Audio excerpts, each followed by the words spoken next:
दोस्तों, आदाब, सलाम, नमस्कार। आज के एपिसोड में हम बात करेंगे बिहार के एक और महत्वपूर्ण लोकसभा सीट शिवहर के बारे में। शिवहर संसदीय क्षेत्र का अपना एक अलग इतिहास रहा है। यहाँ की जनता ने समय समय पर सभी पार्टियों को मौका दिया है। इस सीट से पहली बार ठाकुर युगल किशोर सिंह सांसद चुने गए थे। आपको बता दूं, इस बार यहां से जेडीयू ने लवली आनंद को मैदान में उतारा है, तो वहीं आरजेडी की ओर से रितु जायसवाल मैदान में अपनी किस्मत आजमा रही हैं। दोस्तों, इस सीट का अपना एक अलग इतिहास रहा है। यहां से 10 बार के चुनाव में 7 राजपूत जीते हैं, जबकि 2 वैश्य व 1 मुस्लिम को मौका मिला है, जिससे आप यहाँ की सियासी समीकरण को आप बखूबी समझ सकते हैं। इस सीट के सियासी समीकरण को आप बखूबी समझ सकते हैं।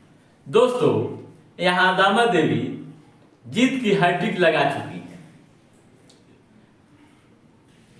वर्ष 2009 के चुनाव में रामा देवी पहली बार जीती थी, उसके बाद 14 में जीती और फिर 19 के चुनाव में भी जीत दर्ज की थी। 2024 के चुनाव में यह सीट जेडीयू के खाते में चली गई और लवली आनंद यहाँ के प्रत्याशी बन गए। आपको बता दूं कि लवली आनंद पूर्व सांसद आनंद मोहन की पत्नी है और एक दौर में वहां इनका सिक्का चलता था। दोस्तों, हम तमाम पहलुओं पर चर्चा करेंगे और यह जानने की पूरी कोशिश करेंगे कि इस बार का मुकाबला यहाँ कैसा है और किनका पल्ला भारी है। वैसे मैंने शुरुआत में ही यहाँ के क्षेत्र के बारे में आपको बता दिया था कि यहाँ किस समाज को कितनी बार मौका मिला है, जिससे आप बहुत कुछ समझ चुके हैं। लेकिन पहले हम इस सीट के इतिहास को जानते हैं, इस जिले को जानते हैं, फिर हम आगे बढ़ेंगे। दोस्तों, शिवहर बिहार का सबसे छोटा जिला है। पहले यह शिवहर जिसकी बात कर रहे हैं, पहले यह सीतामढ़ी जिला का अनुमंडल हुआ करता था। 1994 में शिवहर को नया जिला बनाया गया। इसी के साथ शिवहर जिले की राजनीति चर्चा में आई थी। 2019 के चुनाव में रामा देवी ने आरजेडी के फैसल अली को हराया था। वहीं 2014 की बात करें तो रामा देवी ने ही पूर्व सांसद अनवारुल हक को हराया था। ठीक है दोस्तों, हम और कुछ जानने की इस पर कोशिश करते हैं। पहले हम इसके क्षेत्र के और इतिहास को खंगाल लें। आपको बता दूं कि शिवहर एक ऐसा लोकसभा सीट है जहां का एक विधानसभा शिवहर में आता है, जबकि बाकी विधानसभा दूसरे जिले में है। यानी 3 विधानसभा सीट पूर्वी चंपारण जिले में है, जबकि 2 सीतामढ़ी के अंदर आता है।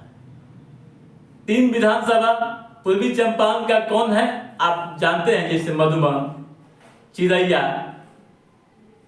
व ढाका विधानसभा शिवहर में है।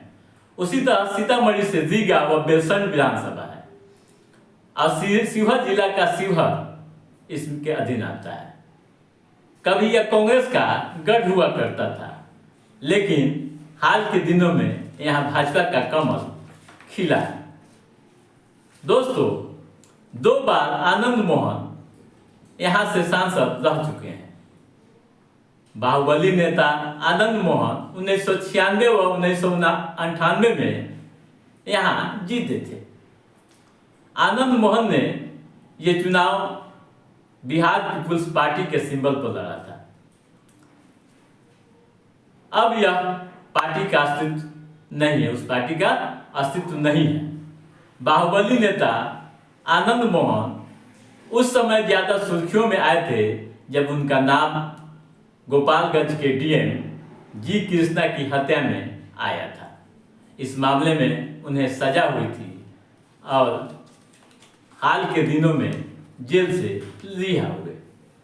दोस्तों, आपको बताता चलूं कि कभी आनंद मोहन का यहाँ धाक चलता था, उसके बाद बीजेपी ने कब्जा जमाया। यह सीट कई दशक से चर्चा में रही। 2024 के चुनाव में क्या होगा, आप बखूबी अनुमान लगा सकते हैं। यानी एक कैंडिडेट राजपूत समाज से हैं, जबकि दूसरे कैंडिडेट वैश्य से हैं। दोस्तों, इस सीट पर 3 वर्ग के लोगों का वर्चस्व हमेशा रहा है और निर्णायक मोड़ में रहा है। उसमें राजपूत, मुस्लिम व वैश्य समाज के लोगों का वर्चस्व यहाँ रहा है। ऐसे हालात में अगर समीकरण की बात करें तो आरजेडी का जो समीकरण है आप खुद समझते हैं। जादव मुस्लिम, उसके साथ वैश्य कैंडिडेट है और जातीय आधार पर यहाँ वोटिंग होती है और इस बार भी वही संभावना व्यक्त की जा रही है। तो यदि जातीय आधार पर वोटिंग होती है तो राजद को पूरा समीकरण का वोट मिलेगा। तो वहीं दूसरी तरफ एनडीए की बात करें यानी जदयू की बात करें तो लवली आनंद राजपूत समाज से आती हैं। राजपूत का भी यह गढ़ रहा है। आपको मैंने पहले ही बताया कि इस सीट से 7 बार राजपूत जीत चुके हैं, 7 राजपूत जीत चुके हैं। ऐसे हालात में जदयू के लिए यह संजीवनी का भी काम है। यानी जदयू को राजपूत वोटों के अलावा बीजेपी का जो पारंपरिक वोट है वह मिलेगा। उसके अलावा भी जो व्यक्तिगत वोट हैं वो तो मिलते ही हैं।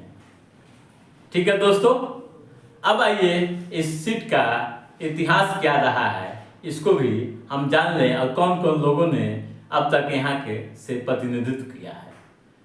आपको बता दूं कि इस सीट से भी ऐसे लोग भी जीते हैं जो राज्यपाल तक का सफर तय किए हैं। 1953 में लोकसभा के पहले चुनाव में इस सीट से युगल किशोर सिंह ने जीत दर्ज की थी। वे फ्रीडम फाइटर थे और काफी लोकप्रिय थे। उसके अगले चुनाव में सांसद वही बने। दोस्तों, आइए एक नज़र पूरे डाटा को हम देख लेते हैं कि कौन कौन कब यहाँ सांसद बने हैं। दोस्तों, 1953 में ठाकुर जुगल किशोर सिन्हा, 1957